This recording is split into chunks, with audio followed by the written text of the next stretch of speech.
आज 4 जून है और चलिए शुरू करते हैं आज का करंट अफेयर्स। और इस वीडियो में आपको लास्ट में एक स्पेशल पॉइंट मिलेगा जो कि आपके लिए बहुत महत्वपूर्ण होता है। साथ में कुछ प्रश्न किए जाएंगे जिनको आपको उत्तर कमेंट बॉक्स में देने होंगे और साथ ही कल के प्रश्नों का उत्तर भी इसमें दिया जाएगा। हम आगे बढ़ते हैं। आज का पहला प्रश्न है, विश्व साइकिल दिवस कब मनाया जाता है? ऑप्शन ए है 1 जून, ऑप्शन बी है 2 जून, ऑप्शन सी है 3 जून, ऑप्शन डी है 4 जून। इसका सही उत्तर है 3 जून को। यानी कि जो वर्ल्ड बाइसिकल डे है ये 3 जून को मनाया जाता है और ये 2018 से शुरू हुआ था।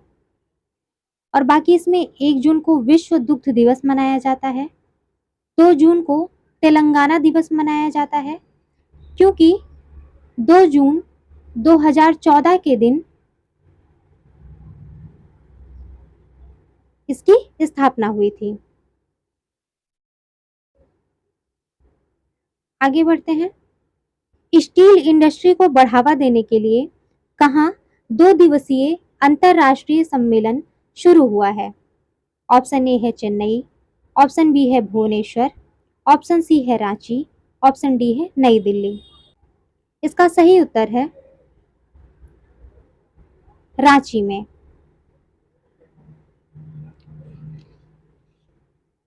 बढ़ते हैं अपने अगले प्रश्न की ओर। हाल ही में लद्दाख का पहला जैव विविधता विरासत स्थल किसे घोषित किया गया है? ऑप्शन ए है याया सो झील, ऑप्शन बी है पैगोंग इत्सो झील, ऑप्शन सी है तुलियन झील, ऑप्शन डी है सो मोरिरी झील। इसका सही उत्तर है याया तुसो झील।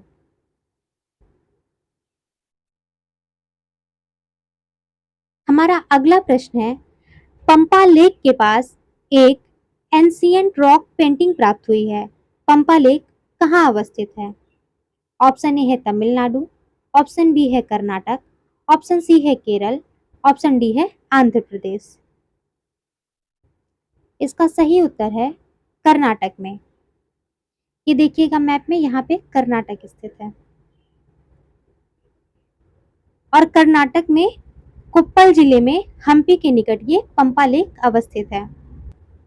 यह तुंगभद्रा नदी के दक्षिण की ओर स्थित है और ये जो तुंगभद्रा नदी है ये कृष्णा नदी की सहायक नदी है। तुंगभद्रा 2 नदियों के मेल से बनती है, तुंग और भद्रा। अगला प्रश्न है, हाल ही में किस देश की अदालत ने गोल्डन राइस और बीटी बैगन के व्यावसायिक उत्पादन पर रोक लगाई है?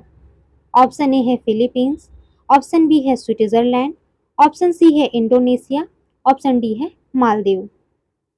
इसका सही उत्तर है फिलीपींस। यानी कि फिलीपींस की अदालत ने गोल्डन राइस और बीटी बैगन के व्यावसायिक उत्पादन पर रोक लगा दी है। गोल्डन राइस वही है ना जिसमें कि विटामिन ए पाया जाता है और बीटी बैगन ये बैसिलस थुरिंजिस के अटैक को रोकता है।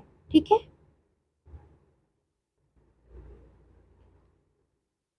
और मैप में फिलीपींस हमारा यहाँ पे है, ये हमारा प्यारा भारत है और इसकी तुलना में फिलीपींस यहाँ पे है। ठीक है। आगे देखते हैं कि फिलीपींस की राजधानी मनीला है और इसकी मुद्रा फिलीपीन पेसो है। बढ़ते हैं अपने अगले प्रश्न की ओर। हाल ही में किसने साइबर सुरक्षा कार्यक्रम के लिए गुरुग्राम पुलिस के साथ साझेदारी की है? ऑप्शन ए है जुप्पी ने, ऑप्शन बी है सेबी ने, ऑप्शन सी है इसरो ने, ऑप्शन डी है आरबीआई ने। इसका सही उत्तर है जुप्पी ने। आपने देखा होगा जुप्पी को, ये लूडो खेलने का प्रचार करती है। ऑनलाइन आप लूडो खेलिए, उसका प्रचार करती है ये वही संस्था है जुप्पी। देखते हैं अपना अगला प्रश्न। जून 2024 में किस भारतीय क्रिकेटर ने सभी प्रकार के क्रिकेटर से संन्यास ले लिया है? ऑप्शन ए है हार्दिक पांड्या, ऑप्शन बी है रेयान पराग, ऑप्शन सी है रविंद्र जडेजा, ऑप्शन डी है दिनेश कार्तिक। और ये संन्यास लिया है दिनेश कार्तिक यानी कि डीके जी ने। ये हैं दिनेश कार्तिक। और दिनेश कार्तिक ने भारत के लिए 26 टेस्ट मैच, 94 वनडे मैच और 60 टी20 मैच खेले हैं, यानी कि इन्होंने कुल 180 मैच खेला है। बढ़ते हैं अपने अगले प्रश्न की ओर। किसे NHRC यानी कि नेशनल ह्यूमन राइट्स कमीशन का कार्यवाहक अध्यक्ष नियुक्त किया गया है? ऑप्शन ए है राकेश रंजन, ऑप्शन बी है सुशील कुमार, ऑप्शन सी है विजया भारती सयानी, ऑप्शन डी है खजान सिंह टोकस। इसका सही उत्तर है विजया भारती सयानी। राकेश रंजन जी कर्मचारी आयोग के अध्यक्ष बनाए गए हैं। सुशील कुमार जी दीनदयाल बंदरगाह प्राधिकरण के अध्यक्ष बनाए गए हैं। और ये खजान सिंह टोकस हैं, इन्हें सीआरपीएफ के डीआईजी के पद से बर्खास्त कर दिया गया है। और ये हमारा आज का स्पेशल पॉइंट, कोयला। ये 4 प्रकार का होता है, पीट, लिग्नाइट, बिटुमिनस और एंथ्रेसाइट। इसमें जो सबसे अच्छा प्रकार होता है वो एंथ्रेसाइट का होता है। और भारत में सर्वाधिक कोयला क्षेत्र, सर्वाधिक झारखंड में पाया जाता है कोयला, उसके बाद ओडिशा में, उसके बाद छत्तीसगढ़, उसके बाद पश्चिम बंगाल। और झारखंड में ये 26% पाया जाता है, ओडिशा में 24% पाया जाता है और छत्तीसगढ़ में 17% पाया जाता है। और साथ में ये जो कोयले की गुणवत्ता है वो किससे वजह से निर्धारित होती है? ये उसके सकल कैलोरी मान से निर्धारित होती है, यानी कि ग्रॉस कैलोरीफिक वैल्यू। और ये ग्रॉस कैलोरीफिक वैल्यू क्या है? ये ऊष्मा ऊर्जा की वह मात्रा है जो कोयले को जलाने से उत्पन्न होती है। अब हम एक नजर डाल लेते हैं अपने कल के प्रश्न की ओर। हमने पहला प्रश्न पूछा था कि NHAI की स्थापना कब हुई थी और इसका फुल फॉर्म क्या है? तो इसकी स्थापना 1988 में हुई थी और इसका फुल फॉर्म है national highway authority of India. दूसरा प्रश्न था कि 18 वर्ष या उससे अधिक के लोगों को मतदान का अधिकार संविधान के किस अनुच्छेद में प्रदान किया गया है? ये था आर्टिकल 326। तीसरा प्रश्न था वर्ल्ड पीस इंडेक्स जारी करने वाली संस्था का नाम क्या है? ये था IEP, Institute for Economics and piece.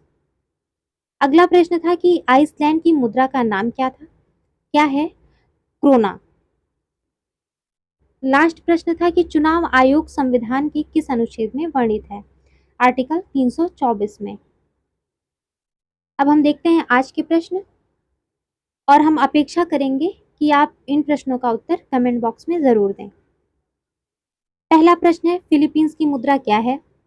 दूसरा है राज्य निर्वाचन आयोग संविधान के किस अनुच्छेद में वर्णित है? ऑप्शन 3 है 1 जून को कौन सा दिवस मनाया जाता है तथा वह कौन सी संस्था के द्वारा स्थापित है? 4 है तुंगभद्रा किसकी सहायक नदी है? और पांचवा प्रश्न है कोलंबो प्रोसेस की स्थापना कब हुई थी और उसमें कितने देश शामिल हैं? अगर आपको हमारा वीडियो पसंद आया हो तो प्लीज़ चैनल को सब्सक्राइब करिएगा, साथ ही अपने दोस्तों को शेयर करिएगा। हम कल के करंट अफेयर्स के साथ फिर से आपके सामने रूबरू होंगे।